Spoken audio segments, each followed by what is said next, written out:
Assalamualaikum warahmatullahi ta'ala wabarakatuh. Hi everyone. Congratulations to all new students of the 2020-2021 session. Welcome to KMPK. This is the Computer Science channel KMPK for students of the 2-semester system matriculation program. I am Madam Mila. I'm going to introduce computer science lecturers and this course for semester 1. Let's meet with a computer science lecturers. Encik Muhammad Azlan bin Muhammad Ali, Head Unit of Computer Science.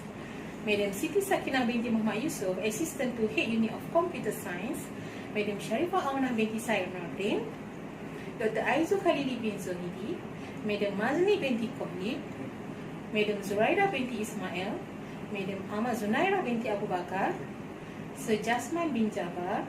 Sir Syakirin bin Ahmad Bakari. Madam Noraini binti Abu Bakar, Madam Indrani anak perempuan Gopal, Sir Muhammad Aidi bin Tasu, and me, Sarmila Marini binti Muhammad Rafiq. Content outline for lecture and tutorial for semester 1. We have Chapter 1.0 Computer System, Chapter 2.0 Internet Technology, Chapter 3.0 Computer Ethics and Security, Chapter 6.0 System Development Life Cycle, and Chapter 7.0 Introduction to Programming. And content outline for practical, we have 3 chapters. For Chapter 1.0 is a computer system. In this chapter, students should be able to demonstrate competency in the following areas. Okay, the first area is a PC disassembly. Second area is a PC parts identification, and the third area is a PC assembly. And for software, students have to create a complete installation of OS in PCs. For Chapter 4.0 Multimedia, students have to identify steps of production in multimedia and then produce one multimedia project. Chapter 5.0 Database, students have to identify basic concept of database and then students have to create one database project. Method and type of assessment.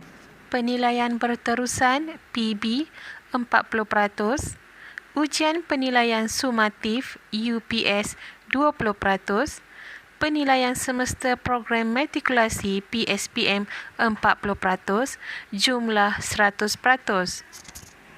Here is a computer lab rules. Okay, no food or drink. Keep your workstation areas neat. Respect others' work quietly. Don't change setting. Keep your file organized.